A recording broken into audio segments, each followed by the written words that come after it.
The Raven, by Edgar Allan Poe. A Gothic tale. It was deep into a winter's midnight when silence ruled the world.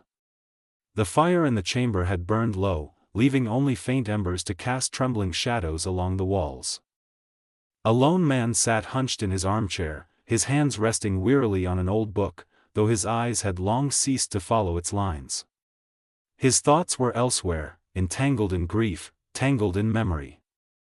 For he mourned Lenore, a name that clung to his heart like a ghost, sweet and sorrowful. She was gone, lost to death's cruel hand, and the night seemed to echo with her absence. Each whisper of the curtains, each creak of the floorboards, was like her step returning, yet always it was nothing. Then came a sound. Knock, knock. Soft, uncertain, at the chamber door. The man lifted his head, startled, his heart beating louder in the silence. Perhaps, he thought, it was only a late visitor seeking shelter from the storm.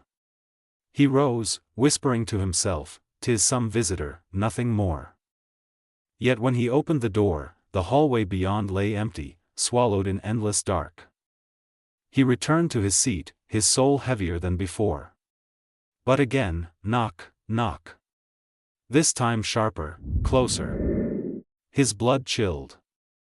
The sound came not from the door, but from the window. Trembling, he pushed the shutter wide. Through the opening, with a sudden rush of wings, came a great black bird. A raven, vast and terrible, its wings brushing the chamber air as it entered. Without hesitation, it perched upon the marble bust of Pallas Athena above the door, as though it had been destined for that place all along. The man stared, half in wonder, half in dread. "Though thy crest be shorn and shaven," he murmured, his voice unsteady, "thou art sure no craven. Tell me, what is thy lordly name upon this night's Plutonian shore?" The raven turned its head, eyes glowing faintly like dying coals, and croaked a single word. "Nevermore." The sound struck the air like a judgment. The man, startled, almost laughed. A bird speaking was strange enough, but surely it was nothing more than chance, an echo of some former master's word. Yet still, he wondered.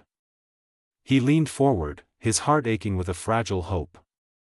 "Prophet," he whispered, "tell me, will I find peace?